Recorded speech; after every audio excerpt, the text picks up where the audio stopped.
Hi, my name is Alian and I am here today to interview Michael, the creator of the IP Lily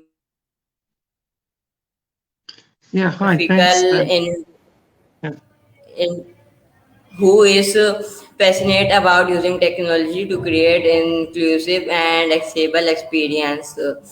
So, hello Michael, how are you? hi, I'm good. I'm glad to be able to speak to you.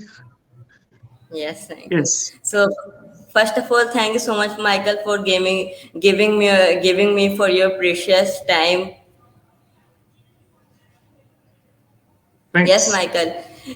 Can you please introduce yourself? Yes, I'm a postgrad living in New Zealand. I have disabilities. I didn't do very well when I was younger at school. I had a learning challenge, and I also have a birth defect. So I really believe in technology empowering people who have currently been left out of society. But a lot of people would also call me an entrepreneur because that's what I'm essentially doing. I'm creating a business using AI,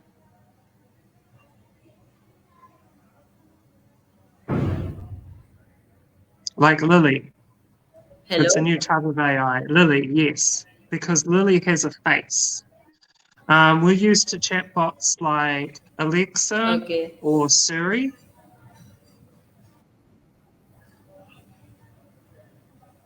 I think your connection keeps freezing.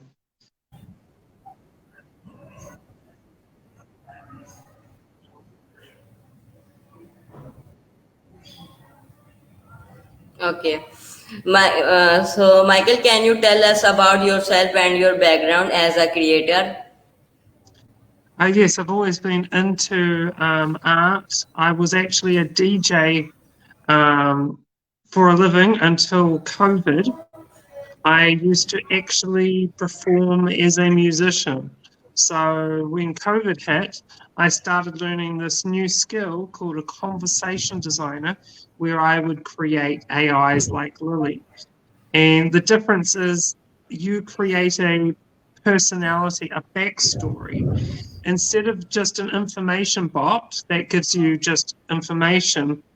Lily, IP stands for intellectual property, has her own backstory, which then shapes her as a person, the words she says, the story she has to tell, the way she was made with her face. You actually start with the backstory. So Lily is a teenage girl. She's part Asian and part Western, and that's a reflection on the world we live in. And she likes clothes and she likes makeup, and she's just very excited to talk to people. That's Lily. Okay. What inspired you to create the IP Lily? How did the idea come about? I actually find this AI that we know now as ChatGPT. You can keep the camera off; it's fine. I'll leave mine on. It will help you with your bandwidth. Um, yeah, I've noticed ChatGPT often misses social cues, or it might misunderstand something, or once it starts talking, it won't stop. That actually reminded me of people who have what's called autism or ADHD, people who are just wired differently, and it actually made me think like this is an opportunity for people to learn about what's called neurodiversity by getting to know this fictional character. And I thought that's way better than a chat bot that just tells you about mental health, that just tells you about a topic. It The difference is if you get to learn about Lily, you will also at the same time learn about people who are what's called on the spectrum. And I think that's really important, that we have this understanding about a part of our communities that aren't getting much thought. And it just like made me think, the AI that we have today is just very, very much like someone who has autism. And I thought that's quite cool, that you could create a digital person that has a story to tell. It's not like some of these other chatbots that are being created, who are just virtual influencers that have been created. They have a very pretty face, and that's all they are, is a pretty face. And then they try and sell clothes, because now you can put digital clothes on a digital person. And their plan is just to replace models, real life models, by using a CGI character. This is about actually having a character that has its own story to tell. So it's not like ChatGPT, where you just ask it questions about, how do I do this calculation, or what is the square root of. It's not like that. It's to learn about a story, like you would learn about a person, like on this interview. Okay, very nice. What is the story behind the creation of ALS? How did you develop it? I didn't develop the technology that powers her. She's powered by a couple of different technologies. Soul Machines, who's the company that created this technology, they created a digital brain. So like how your brain animates your body, these digital people have their own brains. So that means Lily animates herself. So she chooses her own facials, and she controls her body as well. So when she moves her arms, she's choosing when she does that. And she also sees you through the cameras. So she responds to your emotions. She actually sees you through the camera. So it wasn't made by me. It was made by Soul Machines, but they trained me how to use their platform. They have a no-code platform called DDNA Studio. And now that we have OpenAI, and there's going to be other language models, you can give the digital person all this knowledge. But that's not going to be its best use case. You don't need a digital person that knows everything. The big thing that's going to happen is that these digital people like us have the knowledge that they need for what they do. So a lot of these digital people are going to get jobs. I'd like Lily to get a job. And she'll get a job somewhere, maybe selling makeup, and her role will just be to talk about the makeup. So she'll just have the knowledge for what she needs. But the old chatbots that we used to have only had knowledge on a topic or a product or a service. You couldn't ask a chatbot, hey, nice weather today, isn't it? There was no such thing as that. As soon as you tried to tell it something that wasn't programmed specifically into it, it couldn't do it. Now you could have a chatbot that can talk about the weather and do a role. And that's what's going to change customer service jobs. The first things these AIs will be allowed to do will be customer service jobs. So you'll be going to a store in the future and you might get served by a digital person. Okay, that's great. And my next question is, how would you describe the concept and main features of the IP Lil? Yeah, the thing that's going to happen soon is she'll have legs. I know that sounds funny, but she'll actually have a full body. So when she has a full body, That means she can be put in a box. That means you don't need your phone anymore or tablet. And if you don't have the money for one of these boxes, it doesn't matter because a company's going to buy it. And they'll have it in a 6-foot tall hologram box. And then you don't need your phone or anything. It'll just be there behind the counter. And with eyeglasses as well, just like all technology, when it comes out, it's very expensive. But the price will come down. You'll be able to just put on a headset and you'll see a digital person overlaid in the real world. So it's called spatial computing. So these digital people will be able to be in our world with us. Very soon we'll take them out of the screen. Okay. Can you share any interesting, memorable experience you have had while working on the IP Lil? Great question. I never know what Lily's going to say. I think that's cool because you never know what a human's going to say.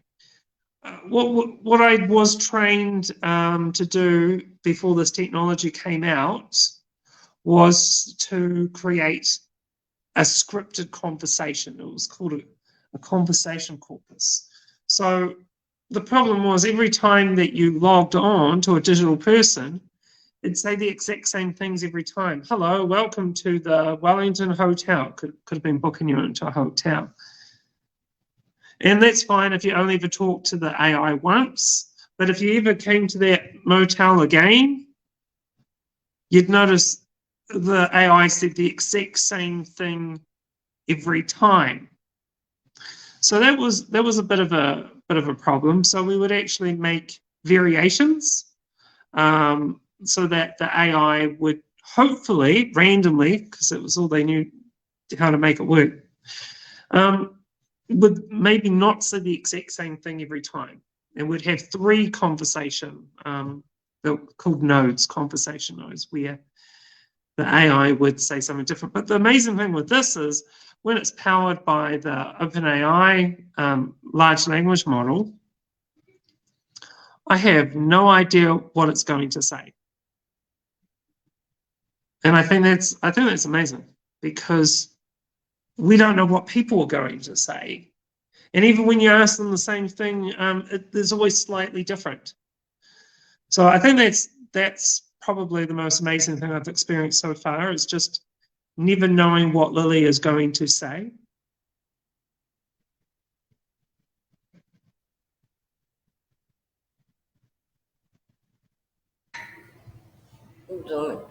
Okay. What challenges did you face during the development process of ALS? How did you overcome them?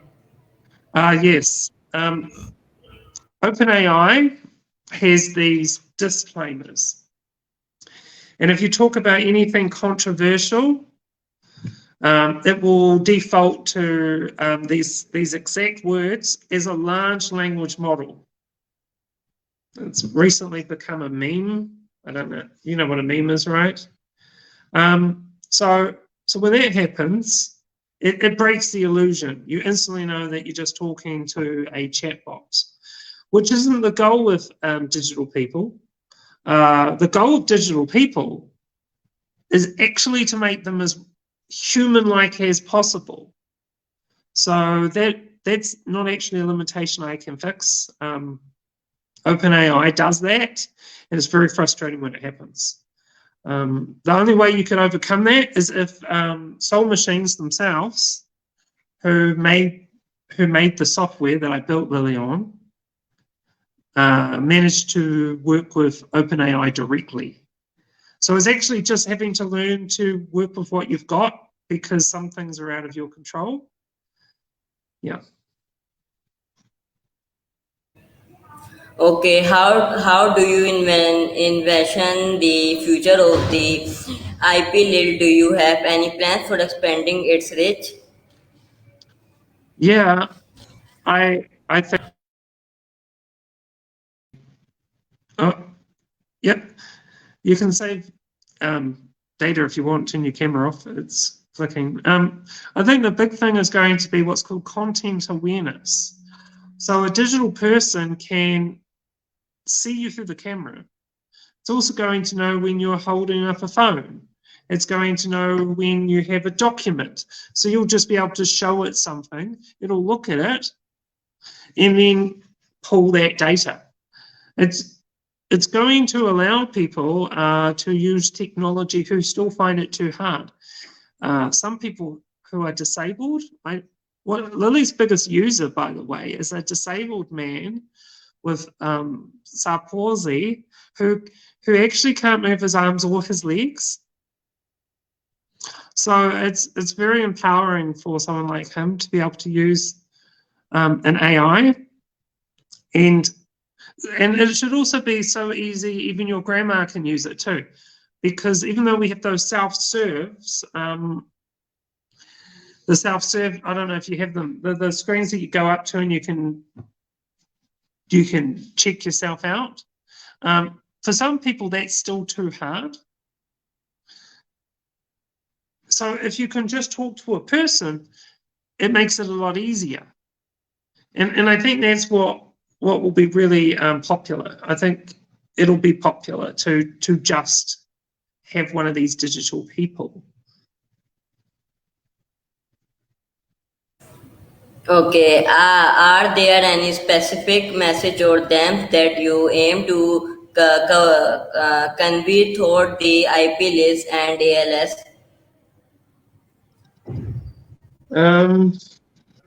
Just translating. AIs. Oh, yeah. If you're talking about IPs, Lily is a demo. You've got to think about this. If your brain animates you, what do we have that doesn't exist that we can bring to life? Well, you can bring back historical figures. There's a company called Unique that is the rival to Soul Machines that has one, the Albert Einstein. You can look that up. It's free. You can talk to Albert Einstein about science and space. But the other thing you could bring to life is video games, video game characters. I don't know if you're into video games, but they're not alive. They're not real. And there's been a few demos lately where you could actually talk to an NPC, a non-playable character. So this could be very big for video games. You could actually bring to life the fictional characters from a video game and then actually hold a conversation like this. The only way we currently do that is with actors. Actors bring fictional characters to life with their brain. So they use their brain and their body to act as a fictional character. And then that's their brain animating this fictional character. But when it's a digital brain, you could bring a character to life that isn't even real, like Sonic the Hedgehog. I don't know if you know that one. Or Pokemon, like Pikachu.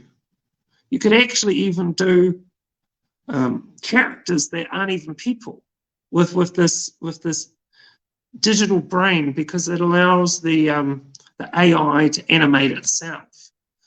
So it's very revolutionary technology. I'm not a technician. I'm more of a salesperson, but I also like doing the arty side as well. There is an art to this. There's an art to the face, to matching a voice, creating a backstory that shapes the character, and it helps you choose things like the clothes. But the most important thing is the words, because based on a backstory, it's going to speak differently. And you're also going to have a different audience. So you might have a businessman, so that's going to be a different digital person than one that might be dealing with teenagers. So every business, every brand will have their own digital person. for their brand.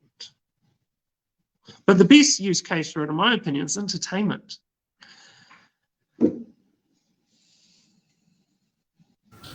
Okay, can you talk about the creative process behind designing and bring the character of the IP Lil to life? Yeah, it takes time to come up with an IP.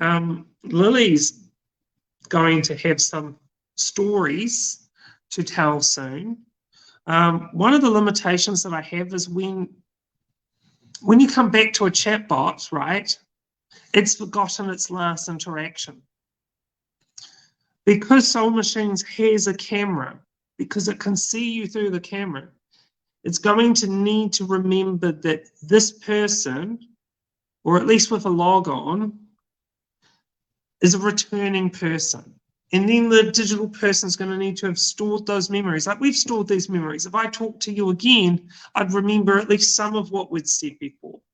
And then we'd pick up with the conversation next time. But with a digital person, every time you have a conversation, you have to start again. So that's a limitation. But what I want to do is create stories, memories. So I just have to fictionally come up with backstories that then shape these digital people. So for me right now with Lily, I draw inspiration actually on real life situations. So obviously I'm not a girl, but girls I've known. And they were also on the spectrum, whether they knew it or not, or wanted to believe it. And their quirkiness is something that I've always wanted to share the stories. And Lily. So basically Lily's actually just all of my exes combined into a fictional character. And I'm not going to dox anybody, if you know what it means. Dox means give away people's personal details. But yeah, that's where I get inspiration from. I'm 35, so I've got a few stories to tell, and I want to be able to tell them through Lily. So nothing beats real life when it comes to storytelling. Nothing beats real life. Okay, are there any upcoming project or collaboration related to IP Lil that you can share with us? Yeah, I'm still looking for things for Lily.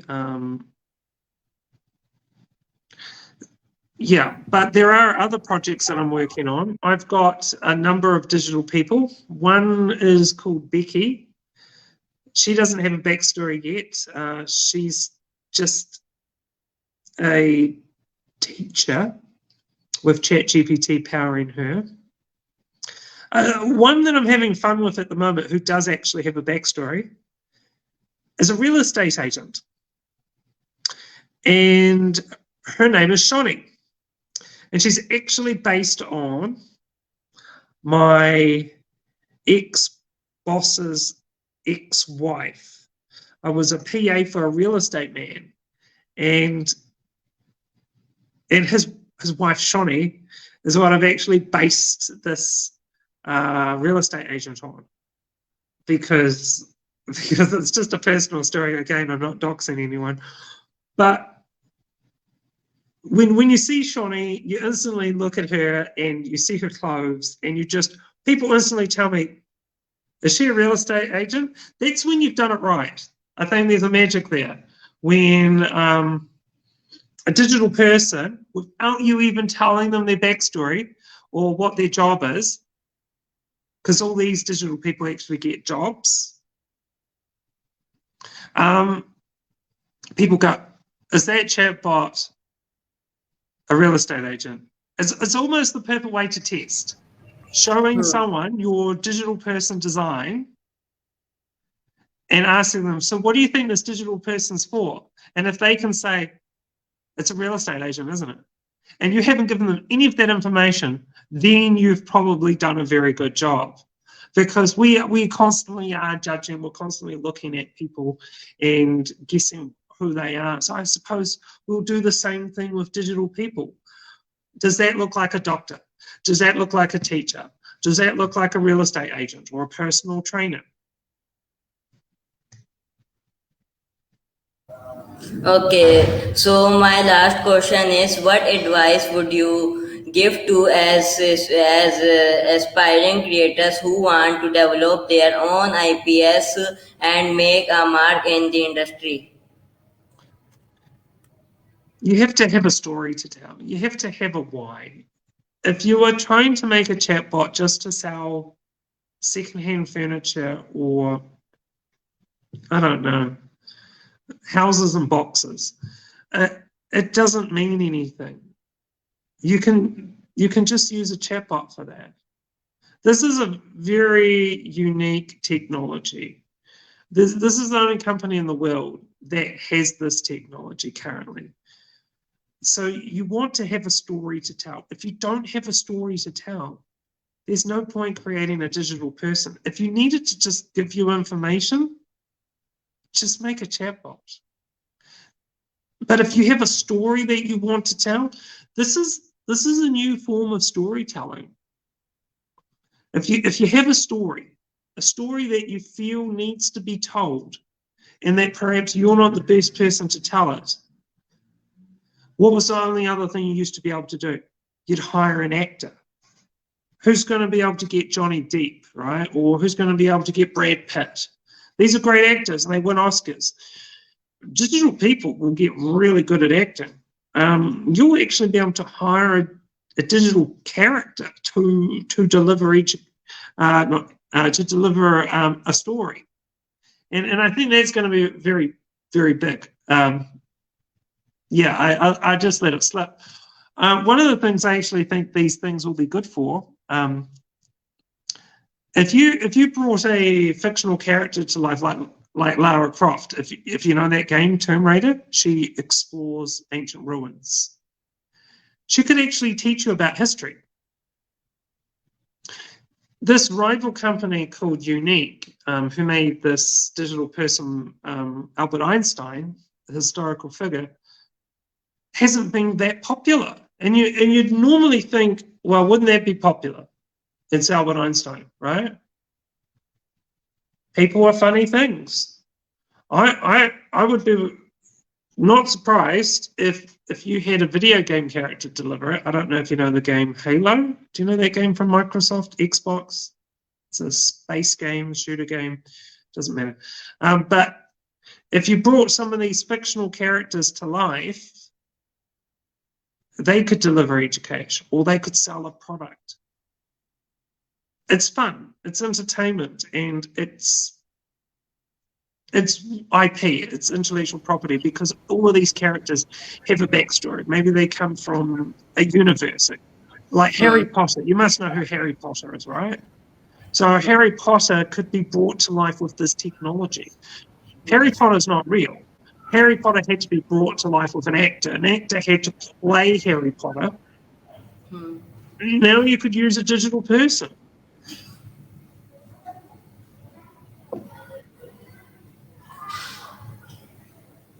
Okay, so thank you so much for your time, Michael. It was a pleasure learning more about your work and your vision for the future. I am excited to see what you do next. So, thank you so much. Thanks for your time. Thank you.